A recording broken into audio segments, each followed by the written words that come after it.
gagawin natin is magtotono tayo ng card nito. Then, check natin itong ignition coil niya kung hindi pa ba palyado. So, start natin.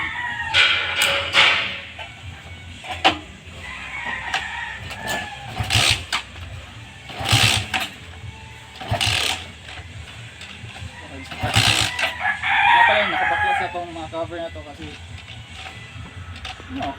babaklas na.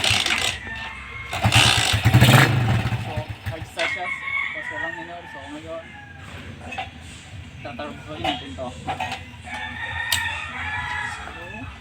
yeah.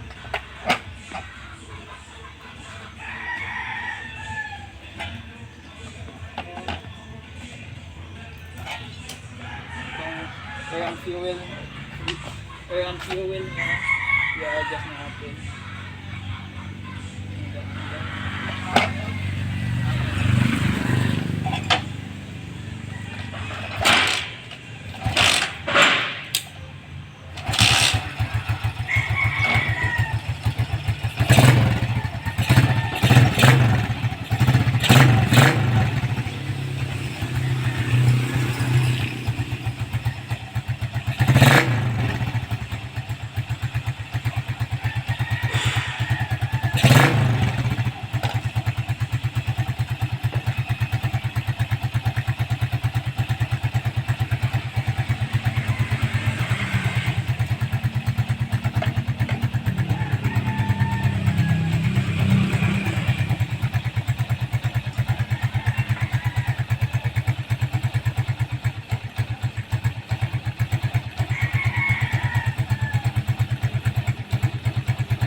Medyo balyado na rin itong ignition coil niya, pero magagawa pa natin ang paraan. So, dahintay lang.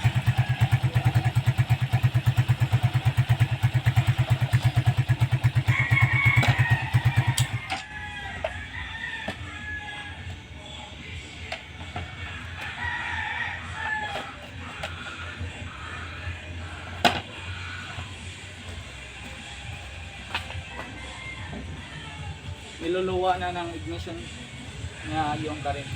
Yung current kaya gauge ito natin. Kasi nga niluluwa. Kaya pala pumupugak-pugak siya. Isa sa rason ba't pumupugak-pugak yung mga motorsiklo. So, kulang pa ng higit. Then, kulang pa natin.